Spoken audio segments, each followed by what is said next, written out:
الليالي والأيام أما بعد فأعوذ بالله من الشيطان الرجيم بسم الله الرحمن الرحيم قال الله تبارك وتعالى في قرآن المجيد رب اشرح لي صدري ويسر لي أمري واحلل عقدة من لساني يفقهوا قولي ببركة إن الله وملائكته يصلون على النبي يا أيها الذين آمنوا صلوا عليه وسلموا تسليما اللهم صل على سيدنا ومولانا محمد وعلى آل سيدنا ومولانا محمد وبارك وسلم الصلاة والسلام عليك يا رسول الله وعلى آلك وأصحابك يا حبيب الله مولاي صل وسلم دائما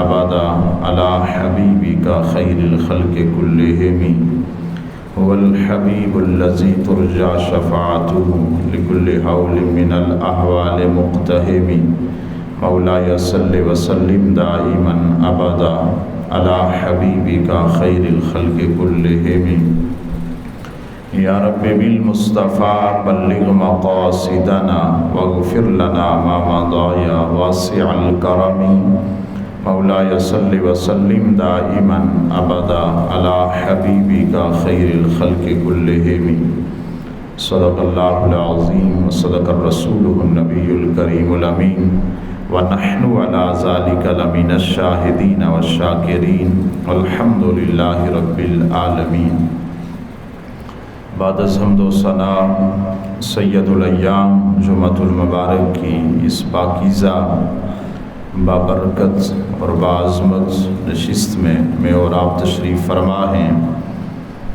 آج 11 اگست ہے اور میں اور آپ سارے جانتے ہیں کہ 14 اگست 1947 کو اللہ رب العزت نے پاکستان جیسا خوبصورت تحفہ امت مصطفیٰ صلی اللہ علیہ وسلم کو عطا فرمایا تھا۔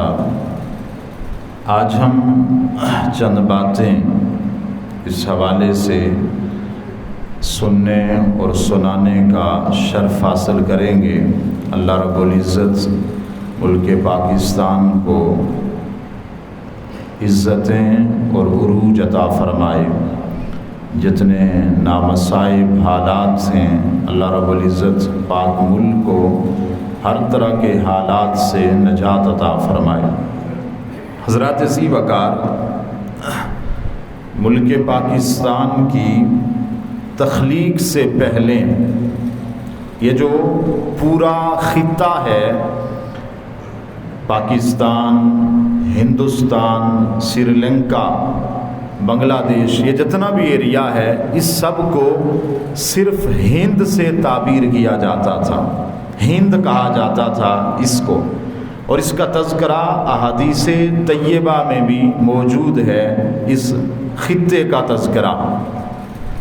اور یہ بات بھی ذہن نشین کر لیں کہ روح زمین پر جو سب سے پہلا شخص تشریف لایا، جس شخص کی سب سے پہلے آمد ہوئی، ہمارے باپ حضرت سیدنا آدم علیہ السلام، ان کی آمد بھی اسی ہند میں ہوئی۔ حدیث میں آتا ہے ہمارے آقا و مولا صلی اللہ علیہ وسلم فرماتے ہیں ان اول ما احبط اللہ آدم الی الارض الہند۔ میرے مصطفیٰ فرماتے صلی اللہ علیہ وسلم، آقا فرماتے سب سے پہلے اللہ نے جس بندے کو زمین میں نازل فرمایا وہ حضرت آدم ہیں، اور انہیں ہند میں نازل کیا گیا۔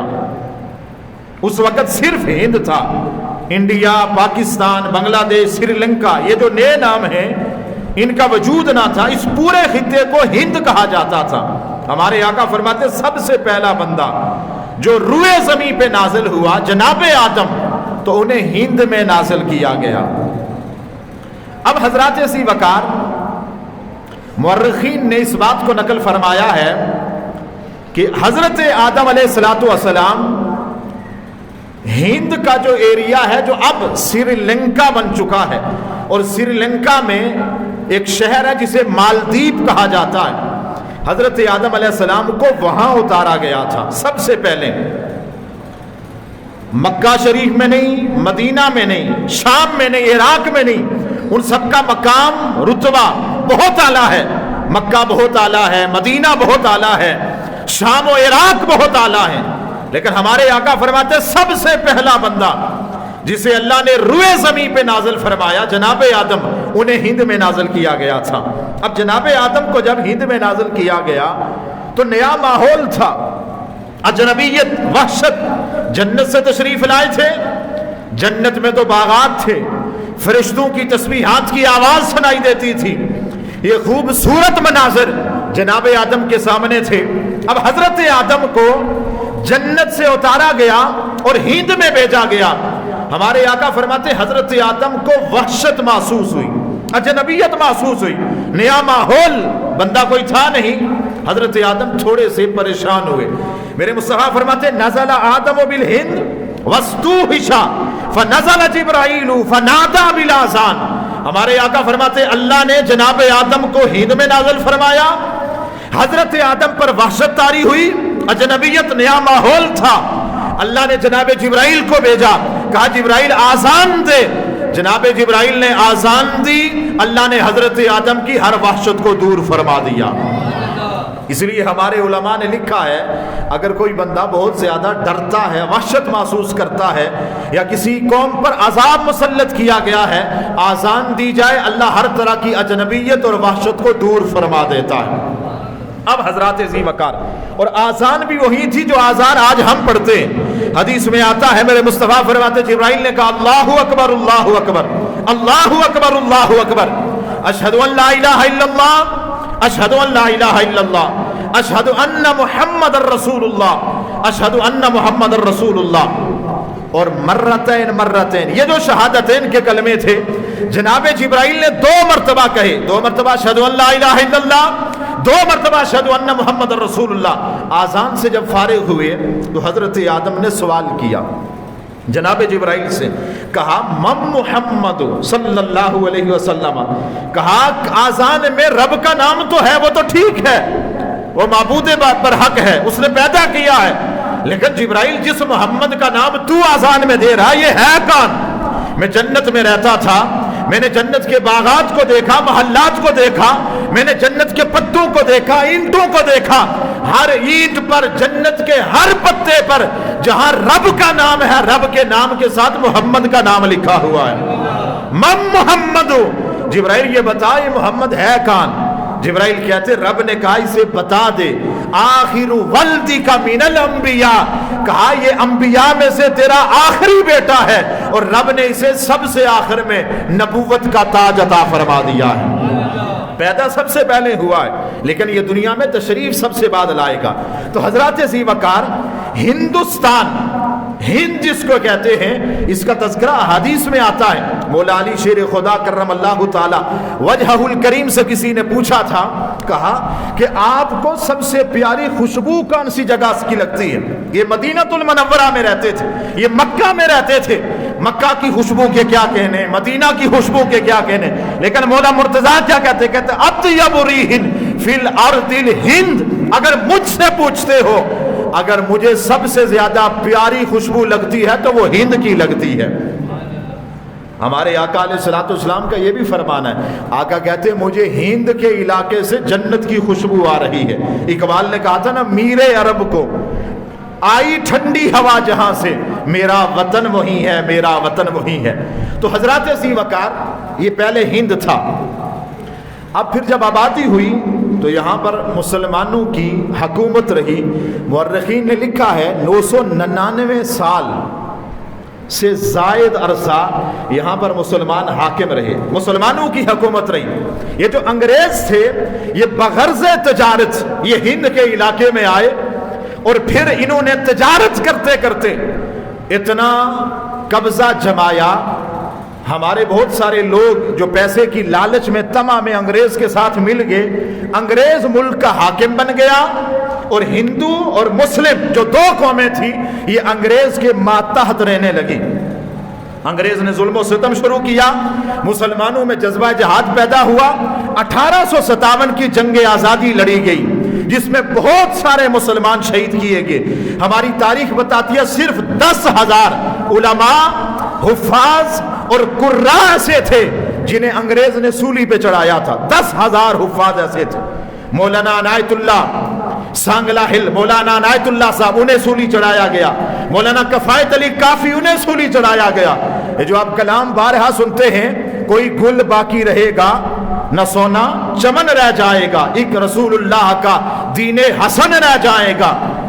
اب یہ حضرت مولانا کفایت اللہ کافی کا ہے کہ جب آپ کو سولی چڑھایا گیا تو حضرت مولانا کفایت اللہ کافی تختہ دار پہ چڑھ رہے تھے اور اس طرح آپ سولی کی طرف جا رہے تھے اور آپ اس طرح بازو ہلا ہلا کر یہ کلام پڑھ رہے تھے, کوئی گل باقی رہے گا نہ سونا چمن رہ جائے گا, ایک رسول اللہ کا دین حسن رہ جائے گا. حضرات ذی وقار, پھر بات بڑھتے بڑھتے یہاں تک پہنچی کہ مسلمانوں میں دو طبقے ہو گئے. یہ میں تاریخ آپ کو بتا رہا ہوں جس کا خلاصہ. ایک طبقہ وہ تھا کہ جس نے یہ کہا کہ ہم انگریز سے آزادی حاصل کریں گے لیکن ہم ہندوستان میں رہیں گے اور ہندوؤں کے ساتھ اتحاد کر کے رہیں گے. ہم ایک قوم ہیں ہندو مسلم. اور اس میں بہت سارے پگڑی والے اور جبے والے لوگ بھی شامل ہو گئے جنہوں نے اس وقت گاندھی کا ساتھ دیا قائد اعظم کے بجائے. انہوں نے کہا کہ ہم ہندو مسلم اتحاد کے قائل ہیں. وہ کانگریس کے حامی تھے. اس کے مقابلے میں علماء کھڑے ہوئے, پیر سید جماعت علی شاہ کھڑے ہوئے, پیر افضل کوٹی کھڑے ہوئے, حضرت سیدی اعلیٰ حضرت کے خلفاء کھڑے ہوئے, حضرت علامہ اقبال کھڑے ہوئے, محمد علی جناح کھڑے ہوئے.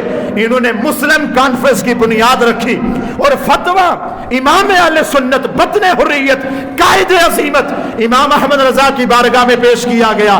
کہا ایک علماء کا طبقہ یہ ہے, وہ یہ کہتا ہے ہندو مسلم یہ ایک قومیں ہیں لہٰذا ہم اکٹھے رہنا چاہتے ہیں, آپ کیا کہتے ہیں؟ امام نے بڑا تاریخی فتویٰ لکھا اور آخر میں جو جملہ لکھا وہ کمال کا تھا. فرما فر من البطر قام تحت المیزان.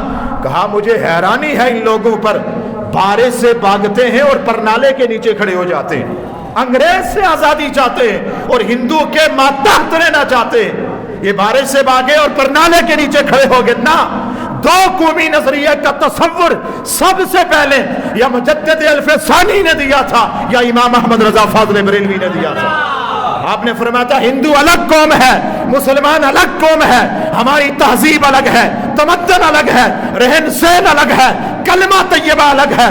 ہم نے اگر ملک بنانا ہے تو ایک ہی نعرے پہ بنانا ہے, پاکستان کا مطلب کیا؟ لا الہ الا اللہ. قانون ریاست کیا ہوگا؟ محمد الرسول اللہ. تو حضرات ذی وقار اس نظریے پہ ملک مارز وجود میں آیا ہے. اور یہاں پر بڑی خوبصورت بات, یہ ہم میں سے بہت سارے لوگ اس سے ناشنا ہیں. ہمیں شمسی تاریخ جس کو ہم انگریزی تاریخ کہتے ہیں یہ یاد ہے 14 اگست 1947, لیکن جو قمری تاریخ ہے وہ ہمیں یاد نہیں ہے. پاکستان جب بنا تو قمری تاریخ کیا تھی؟ چاند کے حساب سے, اسلامی نقطہ نظر سے تو قمری تاریخ تھی رمضان المبارک کا مہینہ اور 27ویں شب تھی. اللہ نے مسلمانوں کو پاکستان عطا فرمایا تھا. 1400 سال پہلے لیلۃ القدر کی خوبصورت رات کو رب نے مسلمانوں کو قرآن عطا فرمایا ہے اور 1947 کو رب نے مسلمانوں پر کرم فرمایا اور انہیں پاکستان عطا فرمایا ہے. ہمارے علماء نے لکھا ہے پاکستان لا الہ الا اللہ محمد الرسول اللہ پہ بنا ہے. یہ کبھی مٹ نہیں سکتا, یہ کل بھی زندہ باد تھا, یہ آج بھی زندہ باد ہے اور یہ قیامت تک انشاءاللہ زندہ باد رہے گا. حضرات ذی وقار, لیکن اس ملک کے لیے کتنی قربانیاں دی گئی, کبھی ہم نے اس کی اہمیت پہ غور کیا؟ اب ہمارا ماحول کیا ہے؟ 14 اگست کا دن آتا, ہمارا جوان اٹھ کے کھڑا ہوتا ہے, اس نے باجا ہاتھ میں پکڑا, یہ باجا بجا رہا ہے, ڈول کی تھاپ پہ رقص کیا جا رہا ہے, نیم عوریاں خواتین کو نچوایا جا رہا ہے. اور کیا ہے؟ کہتے ہم جشن آزادی منا رہے ہیں. یہ کتنا کٹھن مرحلہ تھا, کتنی قربانیاں دی گئی اس ملک کے لیے. ایک آرمی کے شخص کا بیان اب بھی وہ اخبار کی زینت ہے. جب وہ شخص یہاں سے ہندوستان جاتا ہے اور اسے پاک آرمی نے بھیجا تھا ہندوستان کے بہت سارے مخفی علاقوں کی خبر لینے کے لیے